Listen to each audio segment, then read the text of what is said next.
En Así Somos, analizamos enigmáticos casos policiales del mundo junto al científico forense Carlos Gutiérrez. Nuevos antecedentes en el caso de Maddie McCann.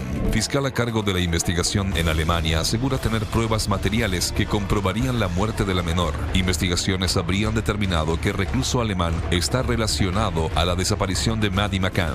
¿Cómo sucedieron los hechos? Revisaremos las pistas seguidas por la policía alemana e inglesa y si realmente hay posibilidad de cerrar el caso tras 13 años de incertidumbre.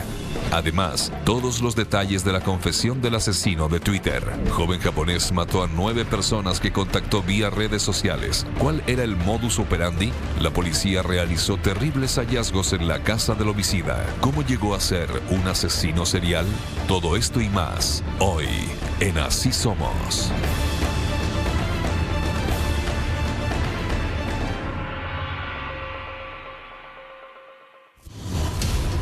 ¿Cómo están ustedes? Sean bienvenidos a este capítulo de Así Somos. Juan Andrés Alfate, Alfredo Lamadrid y también usted, Carlos Gutiérrez. Bienvenidos a este capítulo en donde vamos a estar analizando impactantes enigmas policiales internacionales. El asesino de Twitter, un asalto por Zoom y también nuevos antecedentes que se suman al caso de Madeleine McCann tras 13 años de su desaparición. Y es justamente con eso con lo que vamos a partir el día de hoy, Alfate. Tenemos muchas preguntas que hacerle a Carlos porque ha pasado demasiado tiempo y de repente pareciera que esto se está resolviendo de manera muy rápida. Esto es algo que se sabía de hace mucho tiempo y sin embargo ahora, en los últimos meses, le han colocado la correcta atención. El caso, escúcheme bien, querida audiencia, es que el fiscal alemán Hans Christian Wolters, quien lleva adelante esta investigación respecto a la desaparición de esta pequeñita, afirmó que existe evidencia material de la muerte de la menor y por tanto de su autor.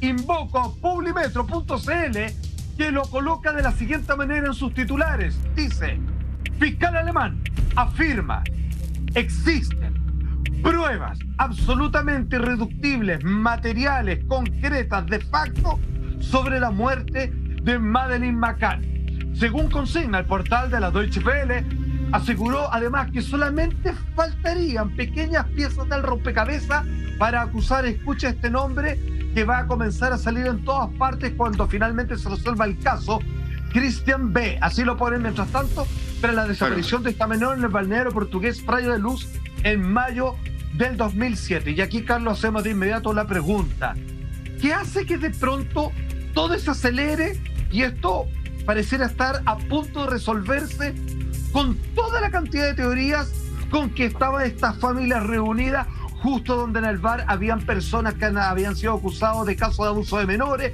que justo otro abusador similar se había visto al lado, y nada de eso era verdad, y ahora parece que todo recae en un solo hombre que en estos momentos está en prisión? Así es, todo cae en el nombre de esta persona, de Christian B. Todo lo indica, toda la evidencia científica lo está apuntando a él, y claramente acá la policía de Portugal en primera instancia no realizó un buen trabajo, y de a poco y a medida que se han inyectado recursos y la información ha ido surgiendo, vamos teniendo estos resultados, porque este testigo o este imputado nunca estuvo considerado en primera instancia en la lista, porque no era una persona que habitualmente estuviese en esa zona, pero sí eso es lo importante, por ejemplo, de tener registros de pedofilia o de registros de pedófilos a nivel internacional, porque así lo hubieran detectado de inmediato. El tipo viajó a Portugal, se encuentra ahí, pero por una circunstancia seguramente está tomando a Madeleine, que lo vamos a conversar más adelante. Pero perdón, dale. Carlos, sí, está perfecto, yo entiendo lo que tú estás diciendo, pero hay algo en el titular que recalcó Juan Andrés que deja entrever algo, que a lo mejor tú nos podrías indicar hacia dónde va. Dice, hay pruebas materiales respecto a la muerte de Madeleine. Lo primero que pienso yo es que encontraron o ropa o encontraron algún efecto personal, algún tipo de cosa personal o algo que solamente ella podía tener. Eso tendría... O los restos de ella. Eso tendría que ser así. ¿Cuál es el límite cuando te hablan o cuando sale hacia la prensa el concepto de hemos encontrado pruebas materiales? ¿De qué estamos hablando? ¿Estamos hablando del arma? ¿Estamos hablando de algún efecto personal? Etcétera. Sí, puede ser cualquier cosa que vincule a Madeleine en ese lugar que pueda decir científicamente Maddie estuvo aquí y aquí perdió su vida, porque recordemos que el fiscal dice Madeleine McCann no está viva. Entonces ellos deben tener muy buena información, deben tener esos antecedentes, por supuesto, para que el fiscal que está llevando la causa diga eso con esa libertad, es porque lo conoce y porque tiene esa información. ¿Qué es lo que pasa? Que seguramente están conversando con los padres, con la familia, están tratando de atar todos los cabos que ya están cerrando este círculo investigativo en contra de esta persona para entregar una mejor acusación en el proceso del juicio. Pero el fiscal ya lo dijo, Maddie está muerta y está seguramente en este lugar. ¿Qué es lo que se encontró? Eso es lo que todavía no sabemos. Claro, y llama la atención la certeza que tiene la policía y la fiscalía alemana para partir la investigación diciendo que esto fue un asesinato y dar por muerta a Madeleine McCann antes de dar a conocer las pruebas para comprobar si efectivamente eso es así. O sea, eso es lo que primero llama la atención. Sí. Y también que estén apuntando a este sujeto, Christian B., quien actualmente está en la cárcel y por varios casos, 17 condenas hasta el día de hoy suma este sujeto alemán, pero me llama mucho la atención uno de esos casos, que tiene que ver con que él violó a una mujer, a una ciudadana estadounidense de 72 años en el año 2005, justamente en Praia da Luz. Pero ¿qué es lo curioso también de ese macabro hecho? Que Christian B. fue encarcelado 10 años después de haber cometido este crimen sexual. Y esto fue porque se encontró pruebas de ADN, particularmente un cabello, en el lugar del suceso, y que permitieron encarcelar a este sujeto. Por lo tanto, Carlos, estamos hablando ahora del caso de Madeleine McCann, 13 años después, pero con el antecedente que manejamos, que este sujeto fue encarcelado 10 años después de haber cometido ese delito anterior, nos abre también las puertas y genera una luz de esperanza para que se haga justicia. O sea, independiente del tiempo que pase, si hay evidencias, se pueden vincular al posible ejecutor de ese crimen y poder condenarlo y poder llegar con la justicia, que es lo que por tantos años ha buscado la familia de Madeleine. O sea, no todo está perdido. A ver, mira, ¿no? Dale. Perdón, mira, es para volver al caso que nos convoca. Acá este hombre decide dar una entrevista, y aquí quiero tomar un poco algo que decía Lama, es por la orilla que se mueve el fiscal, dando algo muy por hecho. A ver, sabemos que la pequeña está muerta. Es una información brava, partiendo para la familia, ¿cierto? Sí. Y sin embargo, atención con el siguiente extracto de una entrevista que él da para la cadena de televisión portuguesa RTP, en donde el fiscal Walters confirma que tiene pruebas. Y este diálogo se reduce en la parte que nos interesa a lo siguiente. El periodista, esta es la conversación que se lleva a cabo, pregunta: ¿tiene usted, el señor fiscal alemán, pruebas materiales de que Madeleine está muerta? Y él muy sucintamente dice sí. El periodista, queriendo recabar un poco más allá, le pregunta, casi incluso hasta dudando de si están así, le dice: ¿la tiene? Y el fiscal Walter dice: no puedo decir nada sobre lo que tenemos. Esto sucedió precisamente en el recién pasado mes de septiembre del año en curso. Entonces, yo me pregunto lo siguiente: si es que alguien cierra el caso, es como yo lo entiendo, como ciudadano a pie, que el fiscal dice, bueno, años han buscado a esta pequeña y no puedo decir nada excepto que está muerta. Eso es un buen manejo, eso apunta a algo. Si es que la persona, que es el único sospechoso, está en prisión, no puede decir más allá, porque se le puede venir abajo precisamente la investigación, y yo no me imagino cómo, si el hombre ya está tras las rejas. ¿Cuál es el panorama que se está enfrentando y cuál es la manera de manejarse este fiscal con la prensa, con la familia, con nosotros en definitiva? Yo creo que el fiscal lo presionaron en la pregunta y se le salió. Yo no creo que haya estado muy programado la respuesta, porque de hecho la periodista después le insiste, y yo creo que ahí es donde se da cuenta que lo que dijo anteriormente, y después habla y se lo trata de sacar y diciendo sí, pero no podemos decir nada, no podemos indicar nada de lo que hay. Lo normal es que haya dicho sí, tenemos evidencia que Maddie estuvo aquí, pero no va a decir eso, lo dijo delante de todo el mundo, y lo estamos comentando inclusive acá en Chile, en relación a eso, que Maddie está muerta, y es una versión totalmente oficial. Ahora el fiscal no puede salir y desmentir eso porque ya lo dijo.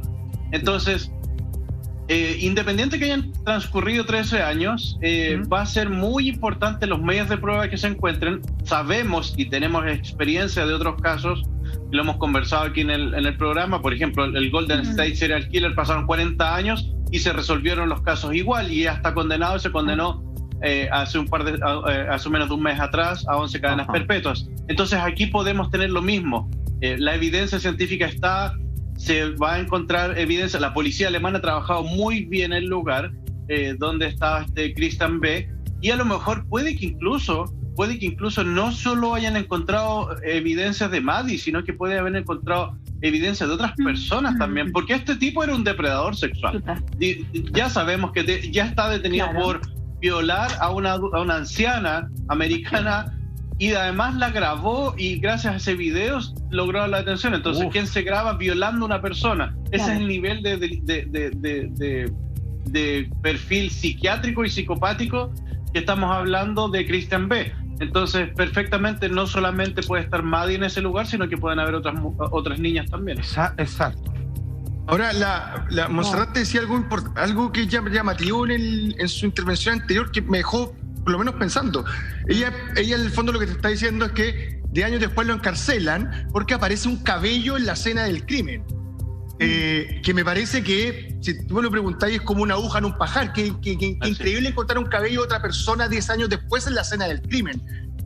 ¿Nos podríamos enfrentar a algo similar con el tema de Madeleine? Porque cuando es como lo que decís tú, Carlos, cuando el rastreo se hace bien, se pueden sacar muchas pruebas para obtener evidencia científica. Cuando el rastreo se hace mal, todo este tipo y este nivel de pruebas se termina perdiendo. ¿Tiene que ver directamente con el manejo de las escenas?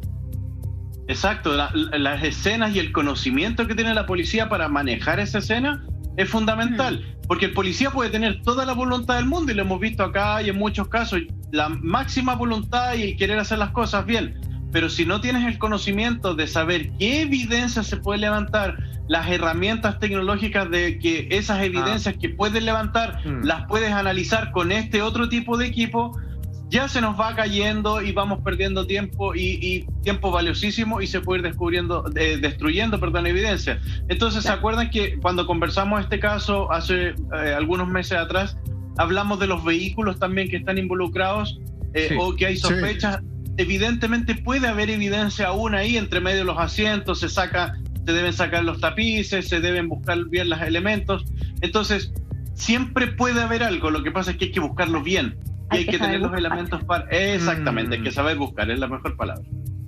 Ok, mira, a ver, entendamos un poco de quién estamos hablando y en qué momento, siendo que ni siquiera estaba incluido dentro del documental de Netflix, ¿cierto? Que fue algo que hizo un relevamiento de interés público global del caso de la desaparición de Madeleine McCann. Es cuando en junio del año pasado la Policía Metropolitana de Londres hace aparecer a un nuevo sospechoso. Se trata de este alemán, Christian B., de 43 años, que viajó por Portugal en una autocaravana en la misma fecha en que los McCann perdieron el rastro de su hija. Tenemos un titular que dice así, que nos llega de La Vanguardia, ni más ni menos, en donde afirma: la policía británica identifica.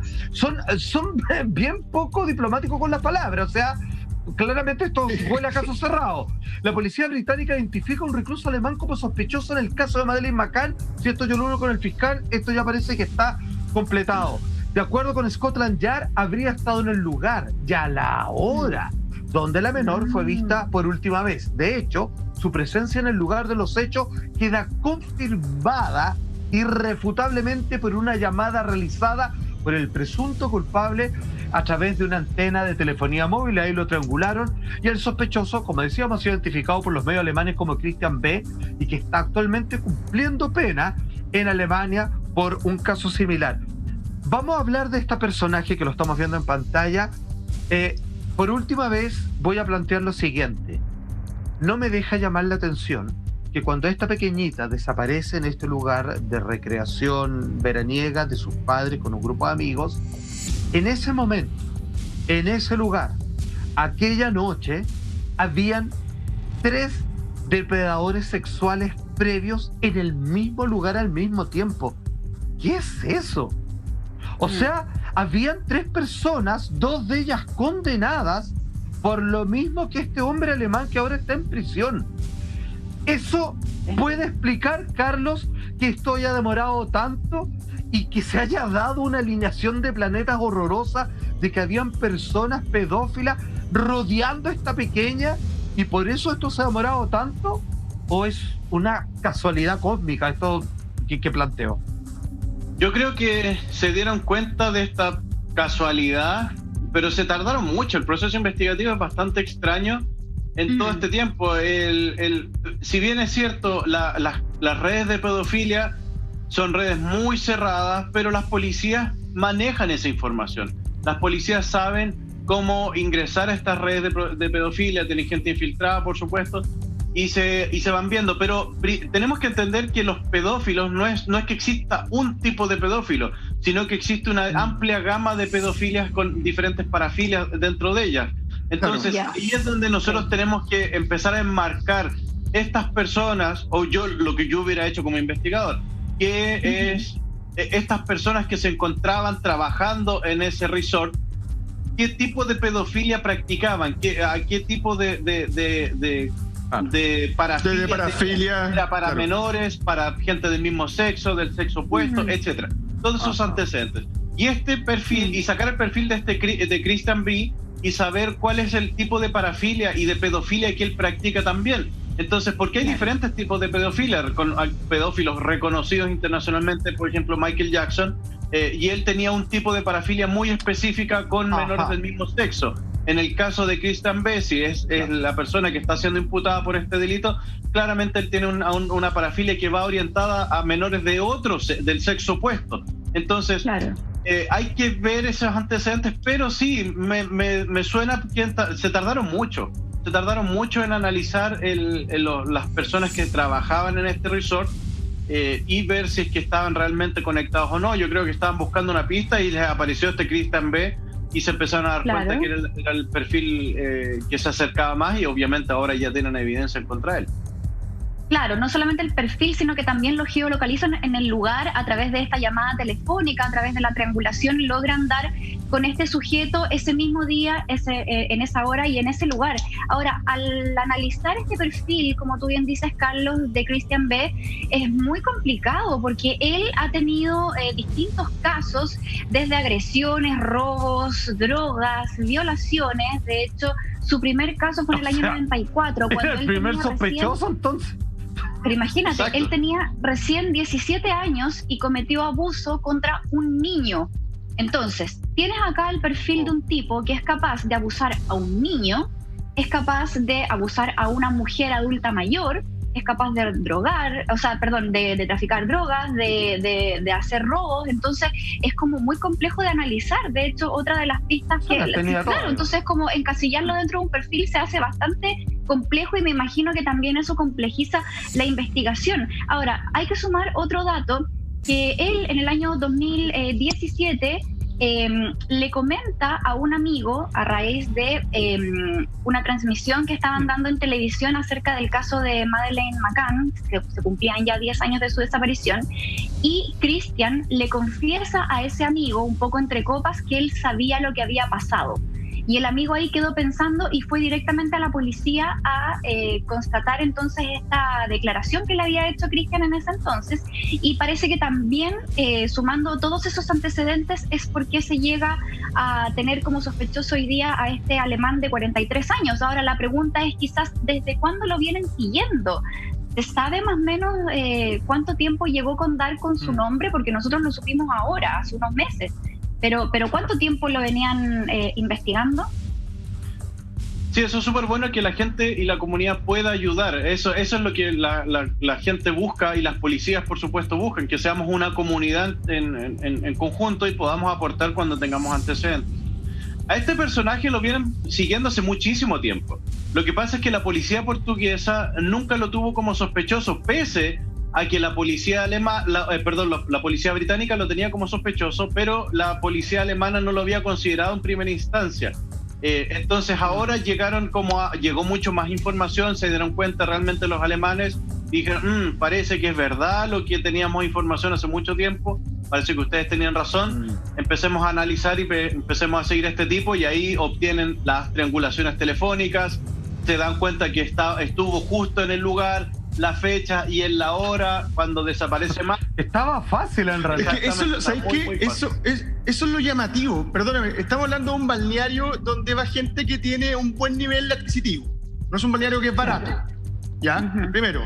Y aparece en este balneario una combi, porque él andaba en un auto que es bastante llamativo, un auto que no se debe ver constantemente en ese tipo de lugares, donde además, como decía Carlos, hay un delincuente sexual, un pedófilo, que ha pasado un montón ha pasado de país en país en su vehículo, y sin embargo no hay ningún llamado de alerta de tanto la policía a la sociedad. Entonces, ¿cómo es posible que dentro de la gran investigación que se hizo, de todo lo mediático que pasó que sigue pasando con este caso, y aún así dentro de los primeros meses jamás apareció ni en las cómicas, siendo que muchas veces la prensa, para bien o para mal, iba un poco más adelante que la policía respecto a la investigación y las pistas que se podían obtener? Entonces, me parece bastante llamativo que recién nos estemos entrando, o este tipo presta algún servicio. Digamos una cosa, las cosas como son. Hay pedófilos que son muy poderosos. Hay gente que tiene mucho poder y tiene esta desviación sexual, esta enfermedad, ¿ok? Este es un peón. Este tipo que aparece en el apoyo es un peón. Y posiblemente, como muchos peones, era capaz de conseguir ciertos niños y llevárselo a gente con mayor poder. Es la única idea que ronda mi cabeza para que el nombre de este personaje, yo no puedo decir Christian B porque pienso en Christian Bale, el actor, entonces me cuesta mucho, para que él termine siendo recién el culpable. Es bastante llamativo, es bastante extraño. Seguramente acá hay cosas que son un poquito más grandes, así como el caso de Epstein, y esto es solamente la punta del iceberg. Sí, puede ser exactamente. Sí, hay que, tal como tú lo dices, las redes de pedofilia son enormes, abarcan muchos niveles, entonces a lo mejor en la punta del iceberg hay que empezar a tirar la hebra y quizás quién va a salir en el baile. Entonces vamos a ver qué antecedentes hay. Exacto, después de tanto tiempo que transcurrió, hay que ver qué cosas hay disponibles que confirmen la investigación. Simplemente decir que este alemán finalmente, año 2007, año de la desaparición de Madeleine, abandona precisamente Portugal. Y la consignación de la Fiscalía en Alemania dice, abriendo comillas, con el sospechoso, con este hombre, Christian B., estamos hablando de un depredador sexual que ya ha sido condenado por crímenes contra niñas y que ahora está cumpliendo, a propósito de aquello, una larga sospecha. La verdad es que sucede lo siguiente. Sabemos que el fiscal se le salió. Carlos no puede ser más preciso. Nos dice, esta pequeñita está muerta y tenemos pruebas concretas. Atención, ¿qué significa pruebas concretas? ¿Cuáles han sido las pericias que se hicieron en Alemania? ¿Cuáles son los objetos que ligan a este hombre hoy día en prisión de 43 años, que parece ya ser esto un caso resuelto como el único culpable que estuvo en el lugar día y hora cuando desaparece la pequeña, y teniendo él un tremendo historial como abusador sexual de menores? Las pruebas que han investigado si se han metido o no en la casa de este depredador sexual es lo que veremos a la vuelta de esta breve pausa comercial. No se muevan.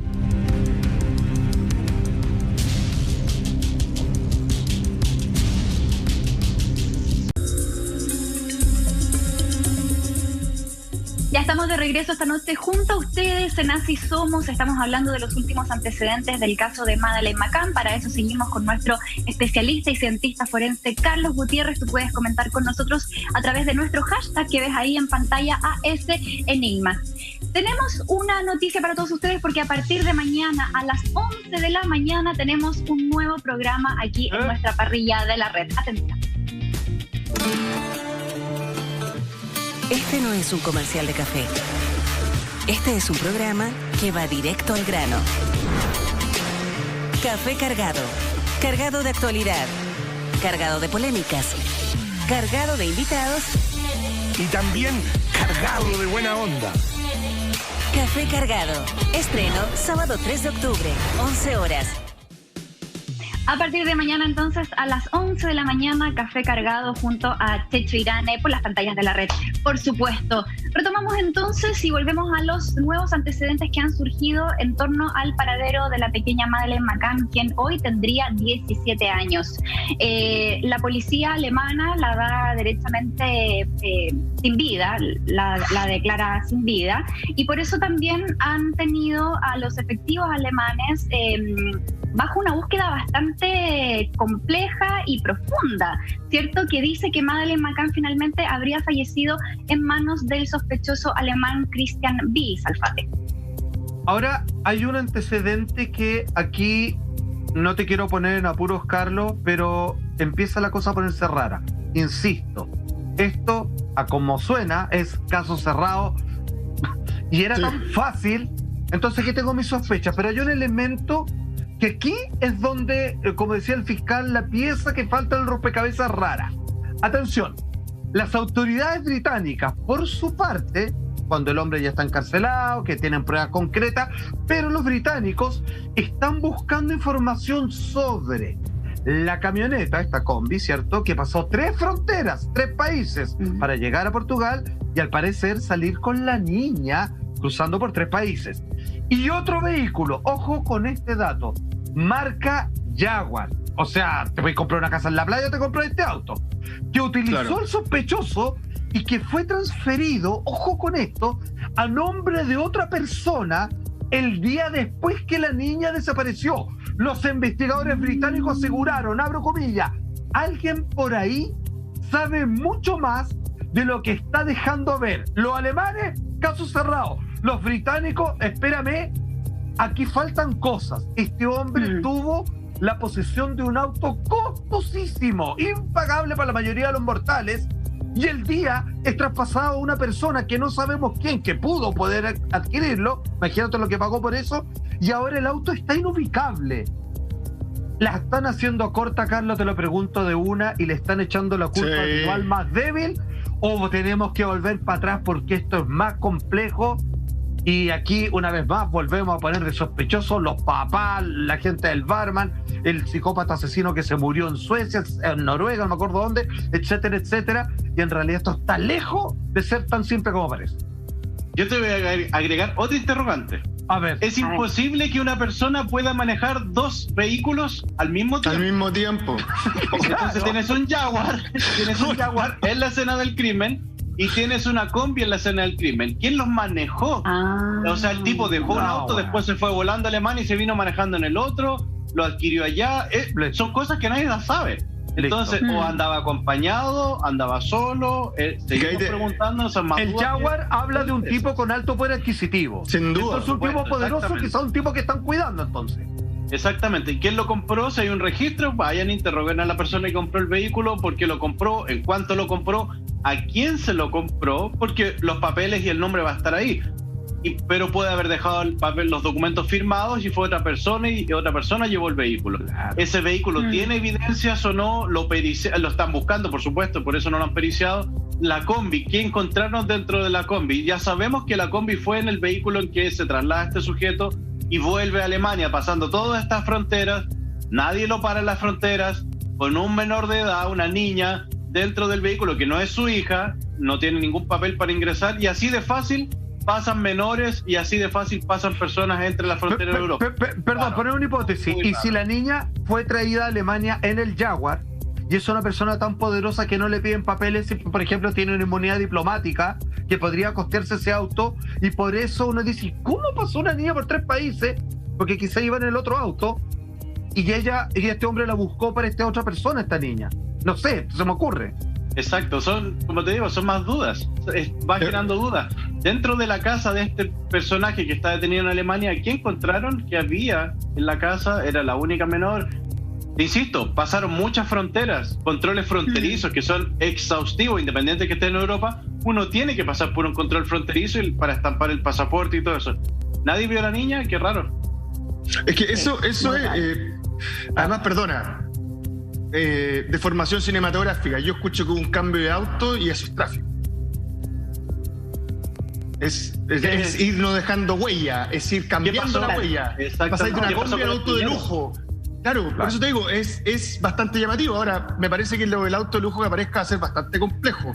Más que nada porque recuerdo un caso que llevamos un tiempo policial, en el cual, porque por un error que tenía, estaban buscando un auto y ese auto estuvo escondido en un garage cerrado durante 3-4 años, y por una casualidad lo pudieron encontrar y finalmente se resuelve el caso. Entonces, me parece que ese auto debe estar bastante bien escondido, porque me parece que aquí estamos tratando con personajes de círculos de poder no solamente potentes, sino que además con personajes que entienden muy bien cómo se mueve ciertos niveles de tráfico de personas a una escala mucho más grande de la que nosotros creemos. A mí por eso insisto, esto lo puedes terminar conectando con Epstein con mucha facilidad. Acá puedes terminar conectando un montón de puntos. Y hay gente poderosa. Hay gente poderosa. Oye, perdóname, la Deep Web principalmente es para que se junten los pedófilos. Y lamentablemente ahí es donde se encuentran. Esto es como, y las redes internacionales las cuales van abriendo son mucho más amplias, inclusive las que las policías pueden llegar a creer. Recordemos el caso Sakaratz también, que estaba metido mucha más gente de la que solamente se terminó apresando en esa ocasión. Entonces, ojo con eso. Me parece que acá o esto termina aquí con el alemán encerrado, cadena perpetua para siempre, se cierra el caso y obviamente van a tratar de barrer con olvido todo para que no sigamos indagando. O finalmente acá se empiezan a abrir las redes y empezamos a descubrir quiénes son los que están dedicándose a traficar niños a través del planeta solamente con fines que tienen que ver directamente con el ámbito sexual. Pero da para pensar, quizás dieron efectivamente con una organización que va mucho más allá, que es efectivamente poderosa, y esta es una muestra de cerrar rápido el caso para que no se siga indagando por esa vía. Ahora, hay hartas hipótesis, hay hartos caminos que todavía deberían seguir investigándose de todas formas. Otro de esos caminos, Alfate, tiene que ver con las pericias que se están haciendo en Alemania, que tiene que ver con un lugar en específico que habría pertenecido a este sujeto que hoy se indican como el presunto autor de este crimen. Absolutamente, Monty. Mira, así se están dando las cosas. Este ciudadano alemán, hoy en prisión, 43 años, con el tremendo prontuario, donde no falta nada ahí, comienza a ser investigado también en acorde con la policía británica y alemana, ¿ok? Para hilar completamente todo. El fiscal ha dicho que hay algunas cosas que faltan, pero parece que eso no va a ser impedimento para condenarlo muy pronto. De hecho, durante el pasado mes de julio, un mes después donde aparece este hombre como consignado sospechoso, finalmente la policía revisó todos los pozos de la zona en las cercanías de la desaparición en busca del cuerpo de la menor sin llegar a encontrar nada. Por su parte, la autoridad alemana, tras este rastreo sin éxito alguno, fueron a una guardería en Hannover. Imagínate, o sea, todas las cosas que empezaron a tratar de ir volviendo sobre los pasos de este hombre, hasta que registran la casa del sospechoso en las cercanías de dicha ciudad. Y aquí hay algo importante. En esa oportunidad hallaron un sótano escondido, tapado, bajo los cimientos del edificio demolido. Entonces en esta zona se utilizaron perros especializados en la búsqueda de cadáveres y elementos de rastreo avanzados como los que ha utilizado en tantas oportunidades nuestro Carlos. Mira, así lo consigna las pericias que se hicieron y el haber hallado este sótano oculto, según la nota de Sky News que reportearon precisamente en el lugar de estos hechos. Atención. En el último día de excavación, la policía encontró un sótano oculto en el que pudieran estar las pruebas que tanto necesitan. En la búsqueda en este terreno aislado, en donde alguna vez vivió el sospechoso, también participaron perros rastreadores, mientras la policía intenta resolver el caso de la desaparición de Madeleine.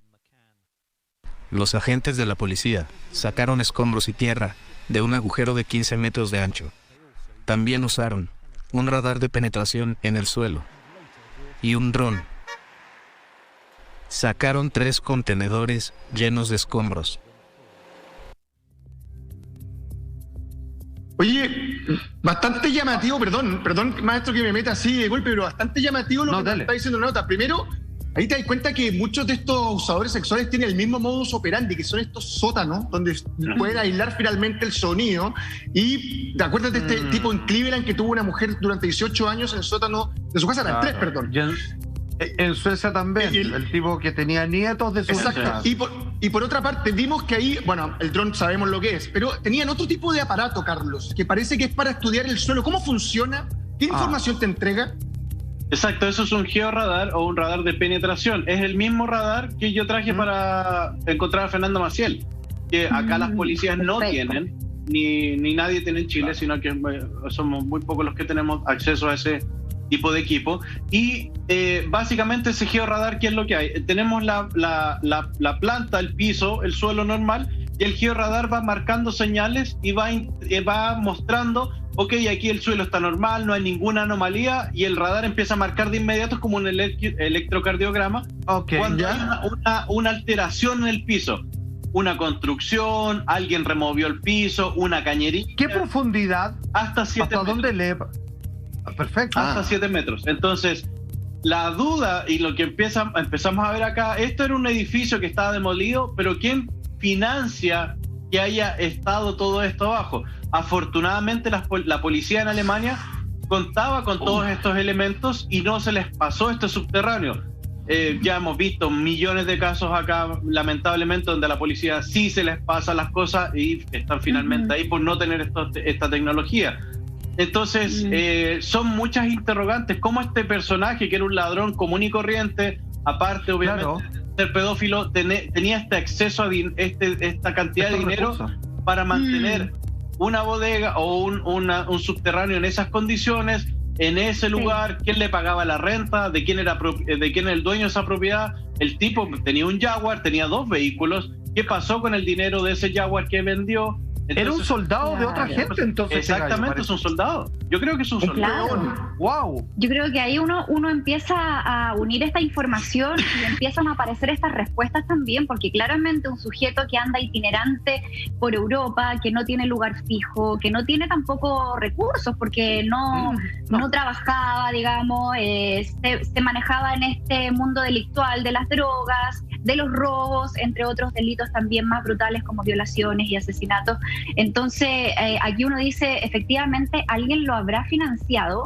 Ahora, hay otro tema que yo no sé si sea muy de película o no, Carlos, y te lo pregunto a ver si tú también manejas cómo funciona a nivel internacional, y es que cuando, por ejemplo, en este caso, este sujeto ya está preso por otros delitos, a él, por ejemplo, le convendría hablar, si es que él fue quien cometió este crimen, para poder rebajar su condena, es decir, hacer un trato como se ve en las películas y decirle al fiscal, ya, yo voy a confesar, yo te voy a decir dónde está Madeleine McCann, pero hagamos un trato, rebájame la condena, o no me pongas tal condena, o no sé, ¿cómo se llega a eso? ¿O eso no existe en el mundo real? Sí, no, eso existe, Claro. existe, son acuerdos que se llegan porque el tipo está colaborando con la justicia. Y, por ejemplo, en el caso de acá de Chile, está tipificado y es real. Y de hecho, si la persona colabora con la justicia, se le baja un grado la pena. Entonces, puede llegar a este acuerdo, puede colaborar, seguramente está colaborando, es muy probable. Pero a mí lo que me llama la atención es que hacía este tipo libre. Si se supone que estaba condenado por otros, por los robos, pero también tenía antecedentes de violaciones y otros delitos sexuales. Y el tipo estaba libre. Entonces, ¿quién lo dejó en libertad? ¿Quién pagó esos abogados? Exacto. Perdón, o sea, maneja un Jaguar, tiene acceso a un edificio que es capaz de demoler y tenerlo en financiamiento para tener operativo, como probablemente para guardar a sus víctimas, es lo que dice la prensa también, que es como el psicópata de Stante, el del sueco, y la manda a bloquear. O sea, y aquí es que lo que dice la Monte es genial, porque en la vida real existe o no de que colaboren, sí, pero cuando detrás gente muy poderosa, Jeffrey Epstein era poderoso y se suicidó. O sea, lo suicidaron realmente. Entonces, yo creo muy que extraño. Esto no va a pasar. Y vamos a ver cuántas víctimas más había en ese lugar, porque sabemos, la fiscal ratificó y dice, el fiscal, Maddie está muerta. Tenemos evidencia de eso. ¿Cuántas otras víctimas, cuántos otros menores había en ese búnker? ¿Cuánta más evidencia hay? ¿Había más? Ya, pero mira, esto un poco lo mencionaba la Monty, porque él se le sale, confiesa, ¿ok? Pero respecto al sótano encontrado, que vimos la imagen con una exquisita capacidad de peritaje que hicieron los alemanes, un ex amigo del sospechoso, de este hombre en prisión, declaró en junio, que es cuando él salta a la luz, que Christian B. le había manifestado la intención de crear un sótano escuchen esto, en una de sus propiedades. tenía sucursales este tipo. Una de sus propiedades. Una de sus propiedades, son las palabras textuales, como el utilizado por Joseph Fritzl, que yo le mencionaba, conocido como el monstruo de Amstetten, que arrendaba piezas y nunca nadie sabía que en el sótano tenía pero una galería en donde estaba su hija, con que tuvo hijos que eran sus nietos al mismo tiempo, y después de esos hijos tuvo más hijos. O sea, una cosa terrible. Esta propiedad, la cuestión es que se supone que estaba más pensada para la jardinería que para evitarla. Claramente era un centro de esconder personas. Entonces, aquí es donde nos preguntamos si es que estas pruebas materiales de las que se le sale al fiscal, finalmente está algo que vincule a Maddie en ese lugar, si es que no hay pruebas de otro de los asesinatos y otros que ni siquiera sabemos que existen, en lo que ahora en Así Somos junto a Carlos estamos develando que quizás este hombre es solo un soldado de un operativo mucho mayor, de una red de pedofilia y abuso insospechado que quizás nunca llegue a salir a la luz. El caso es que tenemos algunos de esos antecedentes que nadie todavía se atreve a hablar. Y no solo eso, estaremos también hablando del asesino de Twitter, un japonés, tal como escucha, que ayudaba a personas que querían cometer suicidio, amablemente acompañarla en el proceso, pero finalmente era un abusador que los decapitaba. Todo eso y mucho más a la vuelta de esta breve pausa comercial.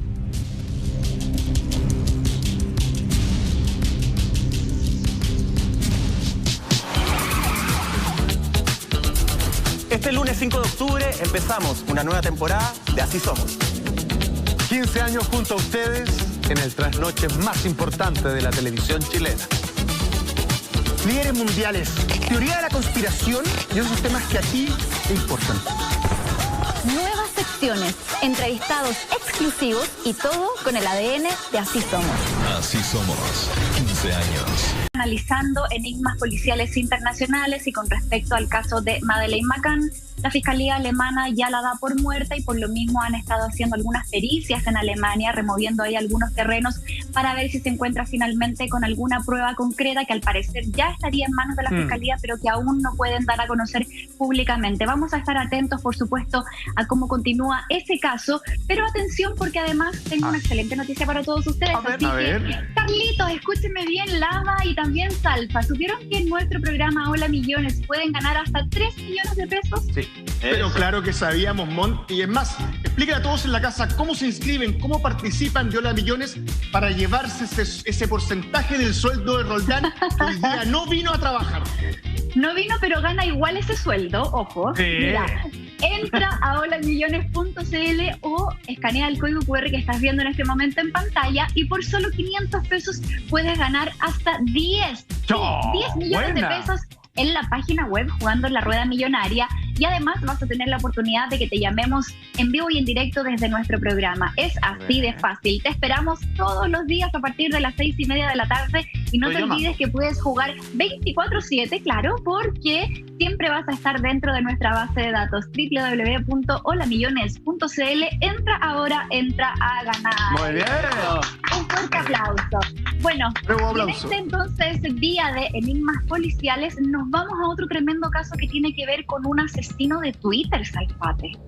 Absolutamente. Mientras te esperamos que se despeje finalmente que hallaron que vincule este asesino con Madeleine McCann y que por según nuestras propias deducciones hayan restos de muchas otras personas, pasamos ahora a revisar esto que comentaba Monty. Escúchenme. Durante la semana en Japón, un lugar donde uno podría pensar ahí que pasa poco y nada con respecto a la delincuencia, se declaró culpable de sus delitos del denominado asesino de Twitter, como se ve ahí. Se nombra Takahiro Shiraishi, que en el año 2017, al tener 27 años en aquel momento, se hizo tristemente conocido por sus terribles crímenes contra 9 personas. Tenemos titular de Actualidad RT y empezamos a conversar de cómo esto es posible en un país con semejante cultura. Asesino de Twitter. Hallaba, ojo con esto, el modo operandi, hallaba en las redes a personas que amenazaban o que manifestaban el deseo de suicidarse y él iba con la intención de ayudarlas y las decapitaba. En total, 9 personas entre 15 y 26 años, 8 mujeres y un hombre, murieron a manos de este tipo que se ofrecía como asistirlos, pero en realidad era una intención, de partida loca, pero para nada bondadosa, sino egoísta, en donde en algunos casos abusaba de las víctimas y siempre terminaba cortándoles la cabeza. Ahí lo estamos viendo. Sabemos, Carlos, que hay un fenómeno en Japón que es conocido como los hikikomori, que son personas que deciden establecer convertirse en ermitaños dentro de la ciudad y no salir más de la casa. Y todos lo hacen por internet y todos no quieren tener contacto con nadie. Y muchos de ellos son encontrados porque cometió suicidio sin avisarle a nadie, o comienzan incluso en esta moda a anunciarlo por redes sociales. Y aparece este hombre y encuentra acá un nicho, parece, ¿o no? Una oportunidad de lujo de alguien que quiere asesinar, se junta con personas que se quieren suicidar. Él se junta con este homicida y por eso pasa, digamos, infiltrado todo este tiempo. ¿Esto es un caso que solo podría pasar en Japón o esto ha ocurrido en otros lugares? No, yo no lo había escuchado nunca. Había escuchado obviamente de casos de ayuda al suicidio, que también es un delito. El ayudar a alguien a suicidarse es un delito. Y de hecho es una gran discusión a nivel mundial el tema de la eutanasia.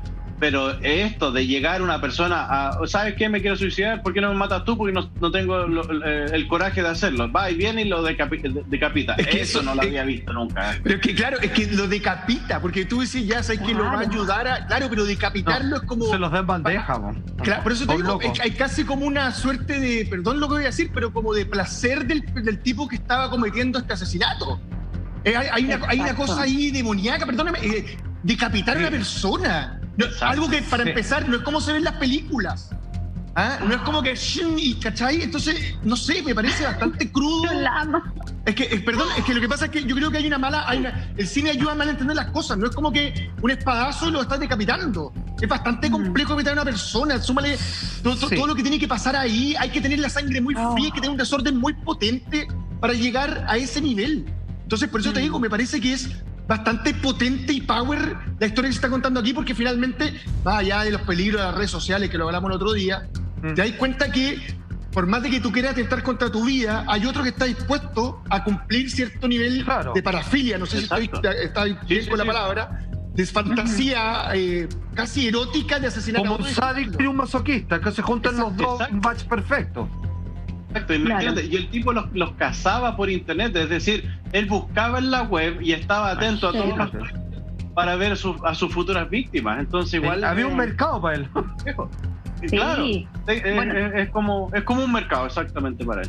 No, y que, bueno, ahí mira, estamos viendo fotos de las víctimas, precisamente muy jóvenes, entre 15 y 26 años habrían sido entonces las personas que perdieron la vida en manos de este sujeto. Muchas mujeres y solamente un hombre. Eso también marca una tendencia. Ahora, estos datos, estos antecedentes y este caso deja al descubierto otra realidad bastante triste que se vive en Japón, que tiene que ver con la tasa de suicidio adolescente, que dentro de los últimos 30 años, por estos años, es la más alta. O sea, es una realidad súper preocupante, y las razones de por qué los jóvenes se están quitando la vida en Japón tiene que ver por el bullying, por los acosos, por problemas familiares, por la presión, por el estrés. Lo hemos hablado en capítulos anteriores que Japón tiene un concepto de la perfección también bastante rudo. Por lo tanto, los niños crecen en un ambiente en donde tienen que ser perfectos, y ese estrés muchas veces los lleva a quitarse la vida. Y claro, si lo juntamos con gente que tiene severos problemas mentales, que se aprovecha de esto y les hace, entre comillas, el favor, o sea, es una cuestión horrorosa. Yo nunca lo había escuchado, y de verdad que esto... digno de analizar y de poner mucho ojo, sobre todo en ese país donde las cifras también son muy alarmantes. De todas maneras, ahora, hay que entender, mira, fíjense en lo siguiente, estamos estableciendo algo que no nos deja asombrar, o sea, es como... parece un guión rebuscado de un asesino, y sin embargo estamos frente a una realidad. ¿Qué tan realidad es esto?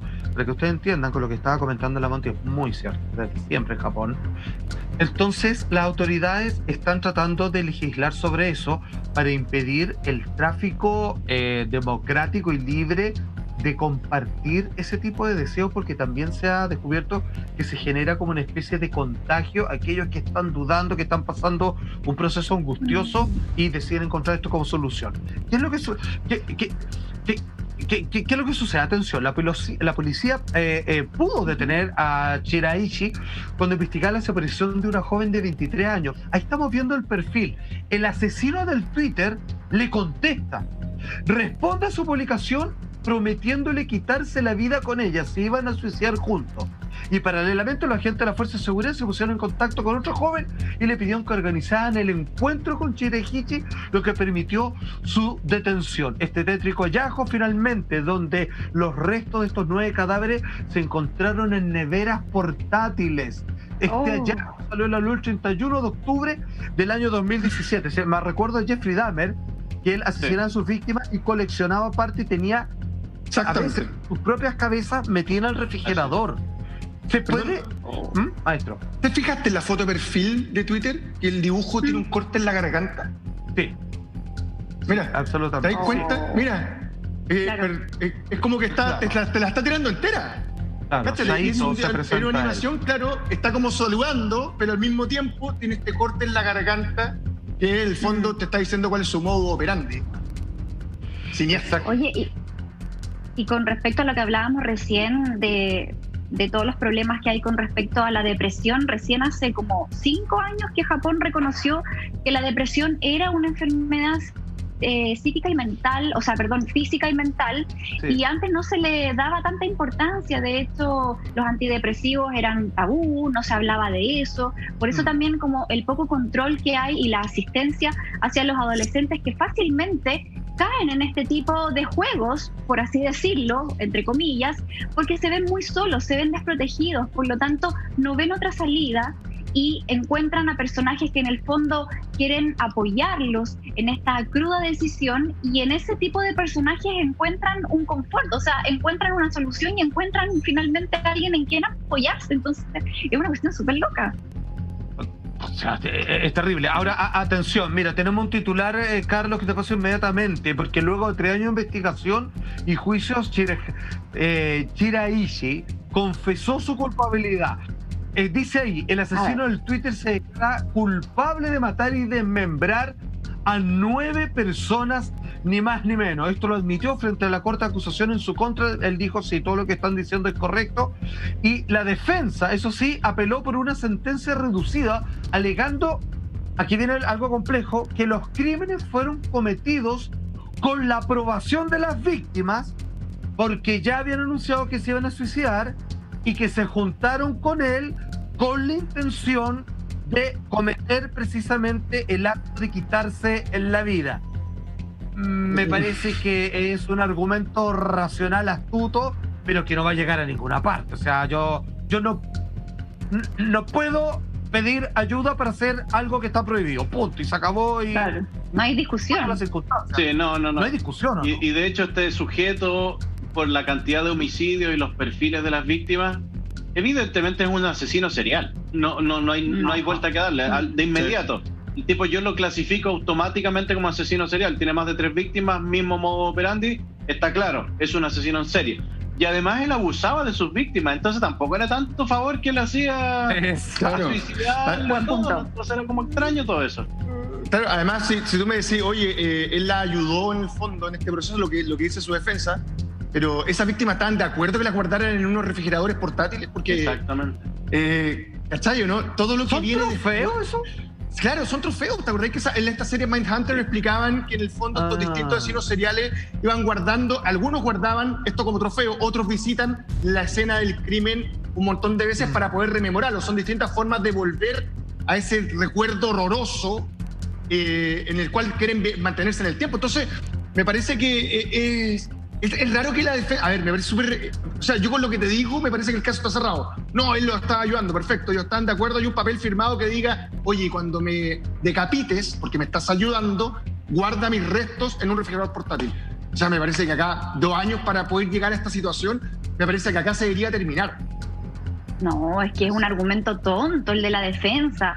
O sea, yendo al tema de la eutanasia, como hablaba Carlos, es una cuestión absolutamente diferente. O sea, La eutanasia es por lo general para personas que están en una enfermedad terminal, dolorosa, personas de avanzada edad, que tienen otro tipo de complicaciones, que están con un tratamiento médico, que hay también todo un apoyo familiar detrás, que existe un consenso y la persona está decidida a tomar esa decisión. Hay muchos países donde sí está permitida la eutanasia, por ejemplo, y hay gente que viaja a esos países. De hecho, hay una película que no recuerdo el nombre. Yo después de ti, Mar Adentro también, pero hay otra. Española, sí, Mar Adentro es una y la otra es la de la protagonista también de Game of Thrones, que no me acuerdo el nombre de la película, pero finalmente es otro el concepto. Acá estamos hablando de un sujeto que está absolutamente loco, que se las da de justiciero, creyendo que haciendo esto está cometiendo un acto positivo, heroico, y más encima el abogado, bueno, a eso le pagan, pero le presta ropa de una forma bastante tonta, ¿no? Oye, hay un término acá que dice: los cargos contra mi cliente debieran ser homicidio con consentimiento. Mira, homicidio con consentimiento. Yo te autorizo a que me asesines. Eso es lo que... ¿Eso existe? No, acá en Chile no, claramente no. Homicidio en casi todos los países del mundo. Desconozco si en Japón, por lo que tengo entendido, tampoco existe.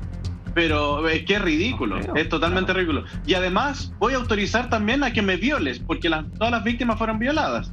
Entonces, ¿de qué estamos hablando? Bueno, claro. Esa parte se nos olvidó el defensor también, no nos olvidemos de esos detalles.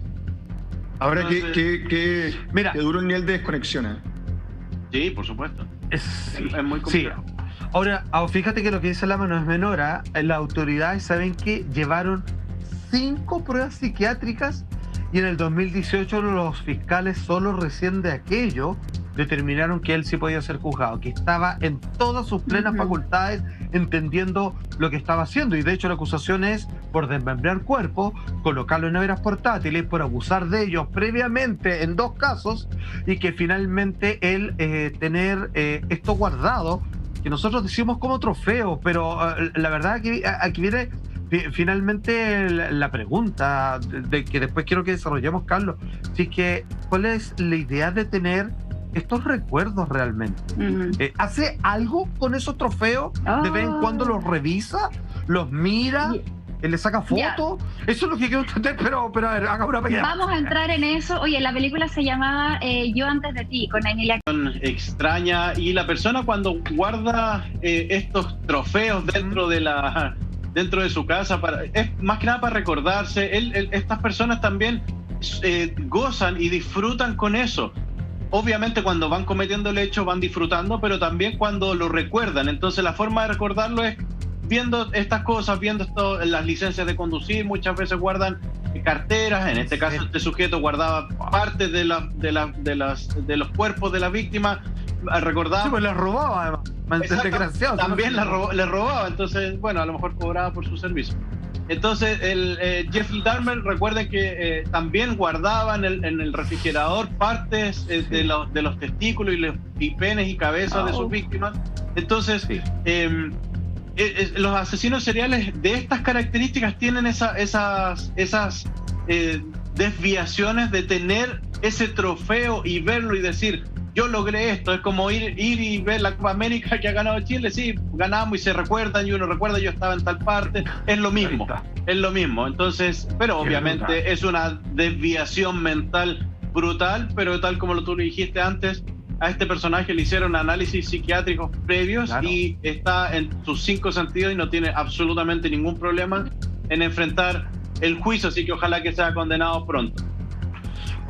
Bueno, para que la gente entienda que esto, después de años de investigación, esto va a terminar de dictaminarse, porque ya está resuelto el crimen. Les confeso, el fallo judicial va a ocurrir este próximo 15 de diciembre y entendamos que en ciertos lugares de Japón existe la pena de muerte.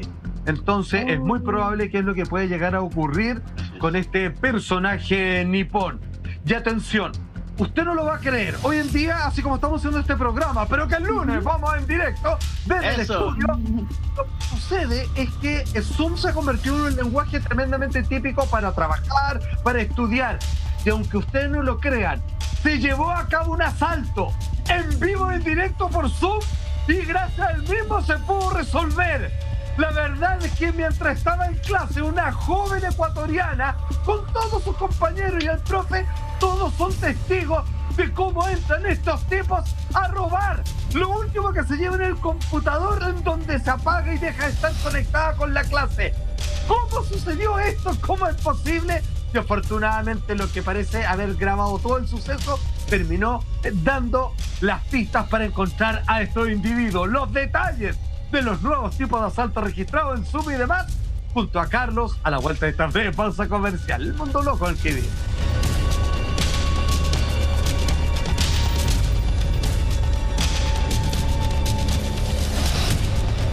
Y seguimos esta noche junto a ustedes, ya también madrugada de sábado, seguimos también en contexto pandemia y todos nosotros nos hemos vuelto hacia el Zoom, a ocupar esta plataforma de transmisión que estamos ocupando precisamente en este momento, y cosas curiosas han pasado en alguna de esas transmisiones en todas partes del mundo, desde que se han visto personas en situaciones íntimas, también se han quedado micrófonos abiertos donde se han escuchado algunos improperios, y también han ocurrido asaltos como lo que sucedió en Ecuador, Salfate. Exactamente, vamos al titular de BioBioChile.cl, que dice lo siguiente: joven ecuatoriana sufrió robo en su casa en Ecuador mientras estaba en clases por Zoom, lleno de alumnos, de compañeros más el profe, y quedó todo grabado. Pasamos a revisarlo de inmediato para tratar de entender cómo termina esta historia. Ese era el titular. Atención al video, miren.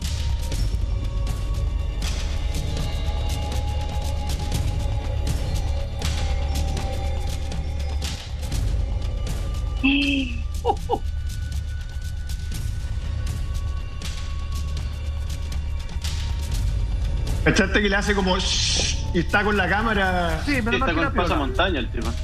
¿Sí? ¿Está con un pasamontaña? Ahí se dan cuenta, mira. Mira, a ver. Ah, sí, de razón. Ya. Ahí, mira, ahí como que se callado. Eran dos. Mira, y como que lo último en llevarse al computador, así como que mira, graba. No se da cuenta, Alberto. Sí, pero qué miedo. Y también para la gente que estaba mirando eso en vivo y en directo. Sí. ¡Wow! Horrible, claro. Oye, imagínate los pobres niños en clase, el trauma de los niños. Ahí está. Bueno, los compañeros avisaron. Entonces ahí empiezan a llamar a la policía y todo lo demás. Bueno, esto hace que sea todo mucho más fácil porque tenéis pruebas in situ, en directo, sabes cómo dar con ellos, porque probablemente es más fácil arrastrar un computador. ¿Cómo se resolvió todo esto finalmente? Tú tienes medios de pruebas, tienes el video. Los tipos no pueden decir yo no estaba robando, al contrario, tienes todo el curso de testigos más el profesor y todo el audio grabado en ese momento. Entonces, afortunadamente esto sirvió. Los niños muy solidariamente llamaron a la policía de inmediato, llamaron a los papás de la niña también para avisarle que estaban robando en su casa, y actuaron las autoridades muy muy rápido y lograron la detención de estos sujetos y la recuperación de su computadora. Exactamente, lo bueno es que acá el delito no quedó impune, y la ministra del Interior de Ecuador finalmente dio a conocer que estos sujetos habían sido arrestados, lo que corresponde, porque al final, exacto, y tienes la prueba, o sea, tienes la evidencia concreta de que algo ocurrió, y afortunadamente no pasó a mayores, porque bueno, ahí vemos que parece que solamente un robo que no tuvo otras consecuencias, digamos, que tenga que ver como con la vida y con daños personales a la integridad física de los otros chicos que estaban ahí en ese momento. Además que súmale que se hace tan viral la noticia que si la ministra o quien sea la autoridad la ministra del Interior, claro. La ministra del Interior de Ecuador tiene que salir a decir algo. Créeme que este video lo vieron en Rusia, en Zambia y en todos lados. O sea, esto de las cosas, de esas noticias que son las más clicadas en cualquier portal. Entonces me parece que está ahí obligado a salir a decir que lo tienen, que se hizo justicia, que se entró en computadores, que está todo bien. Oye, un buen punto el que tocas tú, Carlos. Si es que mucha gente tiene cámaras de seguridad, porque esto lo que estamos viendo es una cámara operada. Sí. Y graban cómo roban tu casa y nunca llegan a nada por las cámaras de seguridad. Pero esto, porque se hizo viral, se movieron. Exactamente, eso es lo que vemos muchas veces que ocurre y que lamentablemente no son considerados como medio de prueba. No sé qué excusa van a tener aquí un defensor o alguien para dejar en libertad a estos sujetos. Al contrario, tienen todos los medios de prueba. Ojalá que y así muy bien se usó, y salió hasta la ministra del Interior hablando de esto. Así que ojalá que todos los casos donde hay medios de prueba como estas características sean considerados igual en todo el mundo.